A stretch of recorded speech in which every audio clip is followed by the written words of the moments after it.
नमस्कार, मी वृषाली पाटील बातमीपत्रात आपलं स्वागत करते। या बातमीपत्रात पाहूया 36 जिल्ह्यातल्या 50 महत्त्वाच्या बातम्या।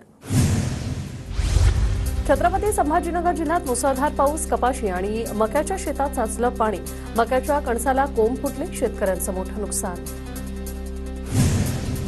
पुण्याच्या खेड आणि आंबेगावात जोरदार पावसाची हजेरी। पावसामुळे काढणीला आलेल्या सोयाबीनच्या पिकाला फटका, शेतकरी संकटात। चांदवड तालुक्यातील वडबारी गावात पावसामुळे गणेश बारी बंधारा फुटला। आसपासच्या शेतात पाणीच पाणी। तात्काळ पंचनामा करून नुकसान भरपाई देण्याची शेतकऱ्यांची मागणी। लातूरच्या मांजरा प्रकल्पाचे 2 दरवाजे पुन्हा उघडले। 2 दरवाजातून मांजरा नदीपात्रात पाण्याचा विसर्ग सुरू। नाशकात परतीच्या पावसामुळे कांदा उत्पादक शेतकरी संकटात। निफाड, चांदवड, येवला, देवळा, कळवण, सटाणा आणि मालेगाव भागात प्रचंड नुकसान, शेतकरी हवालदिल। ठाण्याच्या भिवंडीत परतीच्या पावसाने धुमाकूळ। 5781 हेक्टर क्षेत्रावरील भात पिकाचं नुकसान। शेतकऱ्यांसमोर गुरांच्या चाऱ्याचा प्रश्न ऐरणीवर। जळगावच्या भुसावळ तालुक्यातील कोहेपानाचे परिसरात पावसामुळे कपाशी, ज्वारीचं नुकसान। पंचनामे करून नुकसान भरपाई देण्याची शेतकऱ्यांची मागणी। रायगड जिल्ह्यात झालेल्या परतीच्या पावसामुळे भात शेतीचं मोठं नुकसान। कापणी योग्य भाताचं पीक शेतातील चिखलात असल्याने अंकुरलं, बळीराजा चिंतेत। गुहागरमध्ये 2 ठिकाणी वीज पडून नुकसान। वेलदूरमधील बबन जावळेंच्या घरावर वीज पडल्याने जीवनोपयोगी साहित्याचं नुकसान, तर अजगोलीत नारळाच्या झाडावर वीज कोसळली। इगतपुरी तालुक्यात भात पिकावर करपा, मावा रोगाचा प्रादुर्भाव। अवकाळी पावसामुळे पिकांचं नुकसान, शेतकरी हवालदिल।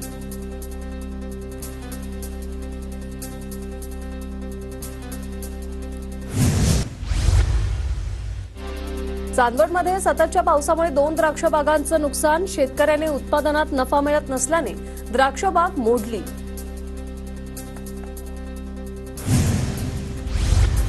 वाशिमच्या पैनगंगा नदीवरील बॅरेजवरून पाण्याचा विसर्ग सुरू। परिसरातील शेतकऱ्यांची पाण्याची चिंता मिटली। वाशिम कृषी बाजार समितीत सोयाबीनला हमीभाव न मिळाल्याने बळीराजा अडचणीत। सरकारने जाहीर केलेल्या हमीभावापेक्षा कमी दराने सोयाबीनची विक्री सुरू। वाशिमच्या कारंजा कृषी बाजार समितीत सोयाबीन कमी भावाने खरेदी। भाव कमी मिळत असल्यानं शेतकरी आक्रमक। सोयाबीनला चांगला भाव देण्याची शेतकऱ्यांची मागणी। विभागीय कृषी सहसंचालक कार्यालयातील तंत्र अधिकाऱ्याला लाच घेताना अटक। 50,000ची लाच घेताना टेंभुर्णीत अटक। खताच्या दुकानावर कारवाई न करण्यासाठी लाच मागितली। छत्तीसगडमध्ये नक्षलवाद्यांनी लावलेल्या भूसुरुंगाच्या स्फोटात साताऱ्याचा जवान शहीद। बावडा गावात शहीद अमर पवारांच्या पार्थिवावर शासकीय इतमामात अंत्यसंस्कार। दिल्लीत होणाऱ्या 98व्या मराठी साहित्य संमेलनाच्या अध्यक्षा तारा भवाळकरांच्या जीवन गौरव पुरस्काराने सन्मान। मराठी साहित्य मंडळाच्या वतीने भवाळकरांचा सत्कार। नवरात्री महोत्सवात धाराशिवच्या तुळजाभवानी चरणी 6.5 कोटींचं दान। सोने चांदीसह देणगी पास सिंहासन पेटीमधून तुळजाभवानीला भरभरून दान। अमरावतीच्या गुरुकुंज मोजरीत तुकडोजी महाराजांची पुण्यतिथी साजरी। देश विदेशातील गुरुदेव भक्तांची गुरुकुंज मोजरीत गर्दी।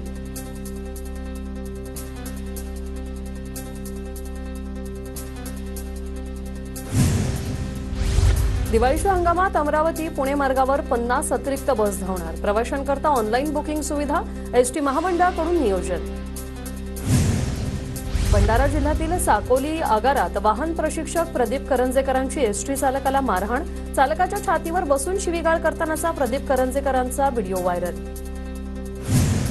नाशिकच्या निफाड तालुक्यातील चांदोरीतून रील बनवणाऱ्याला पोलिसांकडून बेड्या। इंस्टाग्रामवर तलवारीचा रील व्हायरल झाल्यानंतर मनोज शिरसाटांविरोधात गुन्हा दाखल।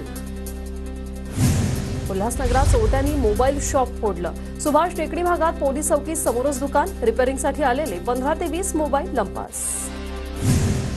पुण्याच्या पुरंदर तालुक्यातील नीरामध्ये चोरट्यांनी ज्वेलर्स शॉप फोडली। लाखो रुपयांचे चांदीचे दागिने केले लंपास।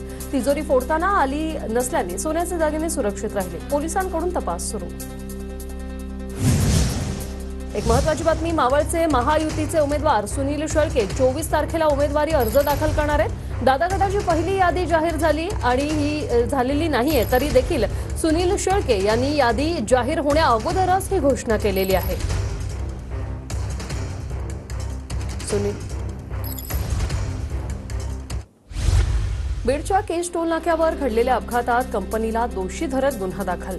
कंपनीचे मॅनेजर आणि अपघाताला जबाबदार असलेल्या यंत्रणेविरोधात गुन्हा. पुण्याच्या दौंड तालुक्यातील यवतच्या जावजी बुवाजी वाडीत धावत्या कारला आग. चालकाने तात्काळ कार रस्त्याच्या बाजूला घेतल्याने मोठा अनर्थ टळला. नवी मुंबईच्या पनवेलमध्ये दुचाकीची चोरी, सीसीटीव्ही चोरीची घटना कैद. खांदेश्वर पोलीस ठाण्यात गुन्हा दाखल. सांगलीच्या तासगाव कवठे महाकाळ विधानसभा मतदारसंघातून शरद पवार गटाकडून रोहित पाटलांना उमेदवारी. रोहित पाटील 24 ऑक्टोबर रोजी उमेदवारी अर्ज दाखल करणार. सुभाष पवारांचा शरद पवार गटात पक्षप्रवेश निवडणूक लढवण्यासाठी प्रवेश केल्याची सुभाष पवारांची प्रतिक्रिया. तर भाजपकडून मुरबाडमधून किसन कथोरेंना उमेदवारी जाहीर. अजित पवार बारामतीतूनच निवडणूक लढवणार. अजितदादांच्या प्रचारासाठी प्रचार गाड्याही सज्ज. रत्नागिरीत भाजपचे बाळा माने बंडखोरीच्या तयारीत. शिंदे गटाच्या उदय सामंतांना तिकीट दिल्यास वेगळा निर्णय घेणार अशी प्रतिक्रिया. शिंदे गटाच्या सुहास कांदेंना अजित पवार गटाच्या कार्यकर्त्यांचा विरोध. नांदगाव आणि मनमाडमधील अजितदादा गटाचे कार्यकर्ते देवगिरीवर.